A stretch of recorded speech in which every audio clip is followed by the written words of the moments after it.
Shalom. This is Rob with Heart of Messiah, and I'm going to look at a fragment from the Dead Sea Scrolls here from Cave 6. This is from Leviticus. It's from our Torah portion this week, which is Parashat Tzav.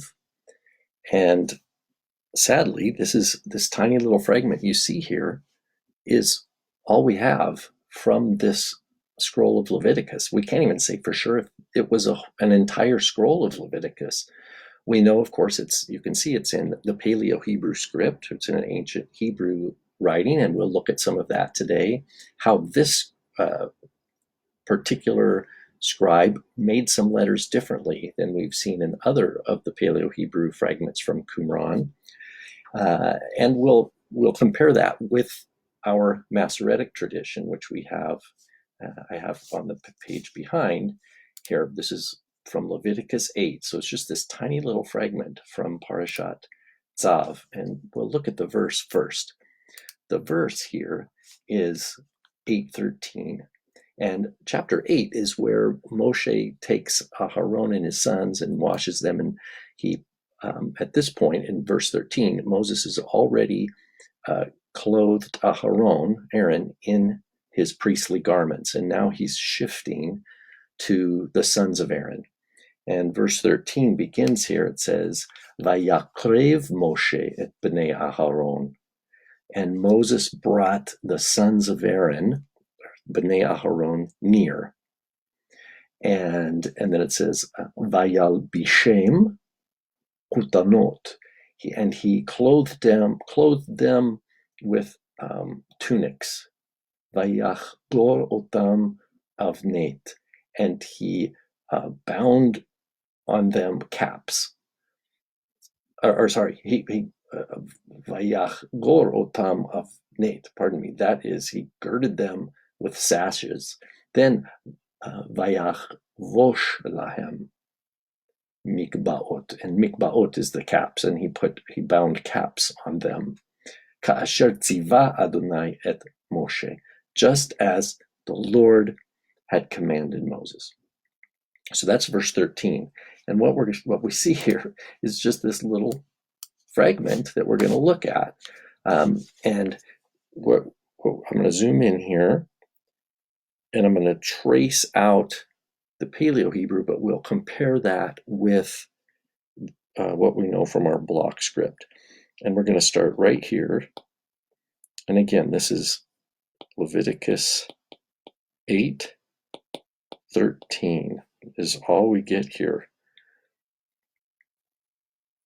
And I'm going to copy the Paleo Hebrew below, and then I'll rewrite it above with the block script.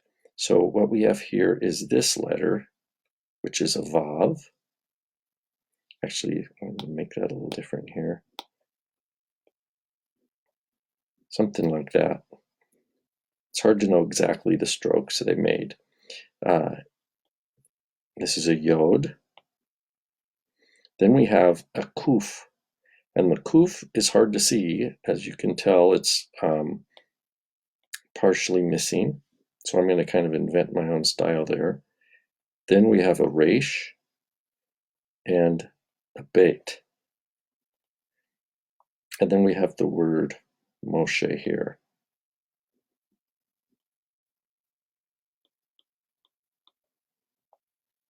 Vayakrev Moshe. That's what this is. Vayakrev Moshe.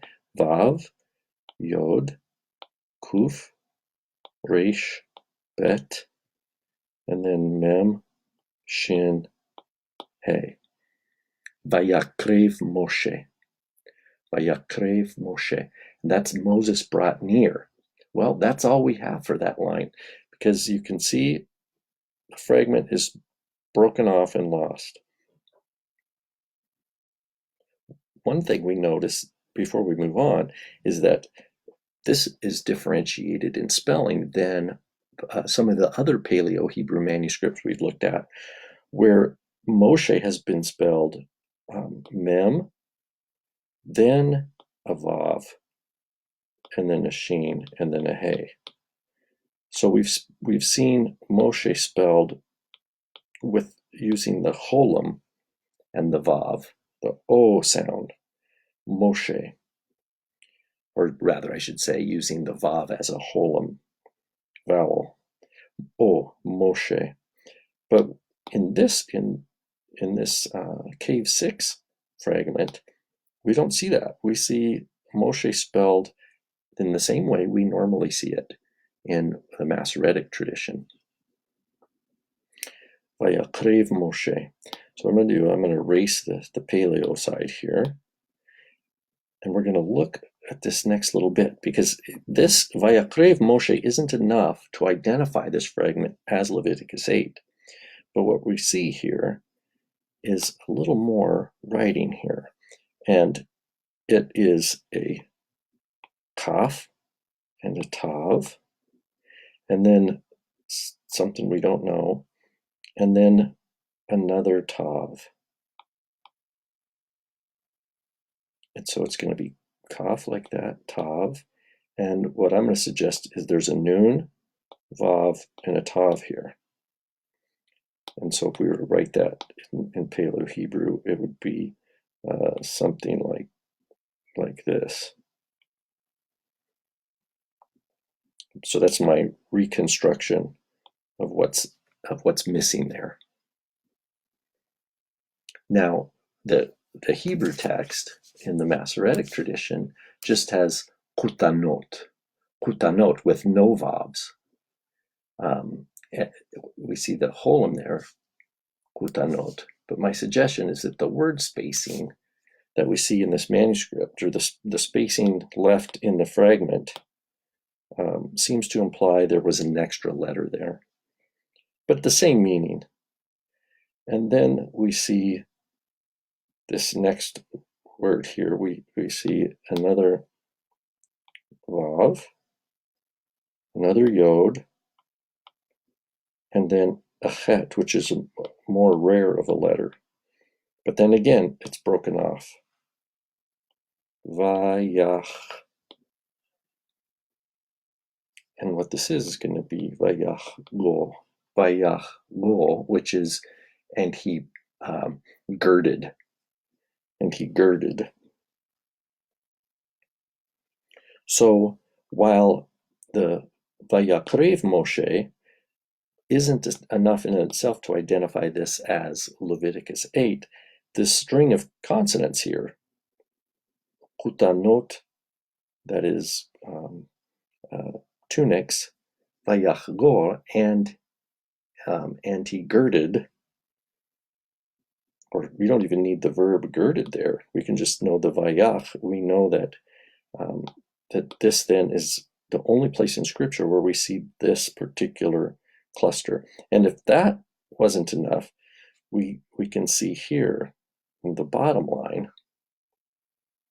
we see this mem, nice mem, and then we see a gimel, another bet, an ayin, and then you can kind of see the top of a vav there, and that's what that is. Oops, let me redo that vav, or sorry, the ayin, and then there's a vav under there. Make that vav one more time.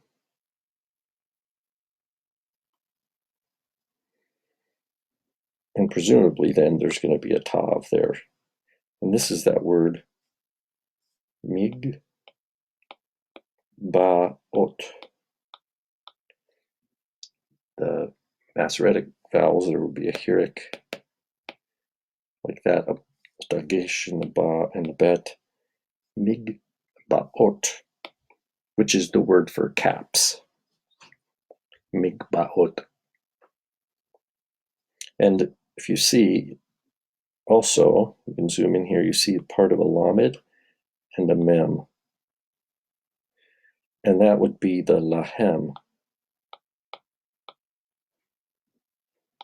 He made lahem, or he bound upon them migbaot. And so lamed, and then there would be a hey, presumably in here.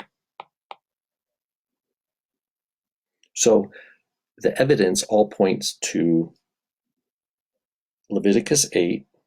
And as you can see, there's nothing here in the bottom section of this text, and it is the edge of the prepared manuscript. So presumably, then this was the last line here in this column. But again, was this an entire book of Leviticus, an entire scroll, or was this just a scroll that had fragments from different passages of Scripture? We don't know for sure. One thing I wanted to look at is how the Yod is made. The Yod sets is quite different than what we've seen. I'm going to erase everything here. In other Paleo Hebrew manuscripts. I'll leave our scripture reference up there. We'll zoom in real close and we'll look at this Yod. First, I'll trace it. Now, there's another one over here, if you remember.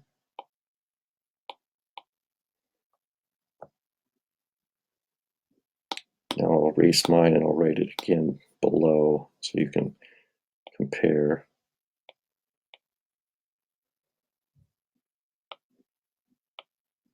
It's nice when in a manuscript we have more than one example, so we can see if we're being consistent. And certainly we see consistency here among this particular scribe. The Yod we've seen in other Paleo Hebrew manuscripts from Qumran was, there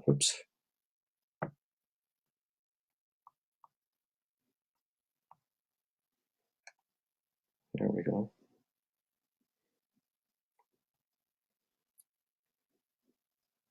Was like this. It didn't have the third little horizontal line. So they're clearly both Yods. There's the one that we see in this Cave 6 manuscript, like I have here. And then there's the kind that I've seen way more often, which is more of this sort of letter.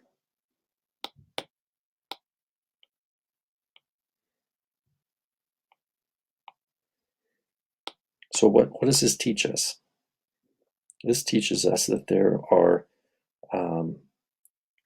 more than one scribal hand, and there's more than one style of writing this particular script. We'll still say it's the same script. It's the old Hebrew script, but clearly there are multiple fragments of Paleo Hebrew manuscripts from Qumran, but they're not all written by the same scribe. They're written from different scribes. And if you remember that the Paleo Hebrew manuscripts at Qumran were not written at Qumran.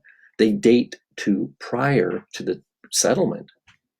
So they date to, this manuscript we're looking at here could be 2nd or even 3rd century BC, well before the Qumran community was founded. That means it was already old and brought to Qumran and then stored there.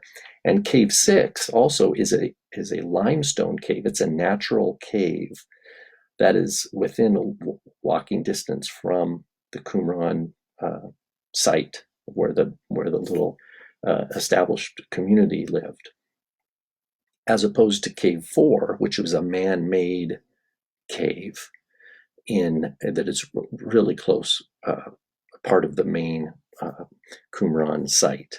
Whereas, so Cave 6, the manuscript we're looking at here is from Cave 6, which is a natural limestone cave.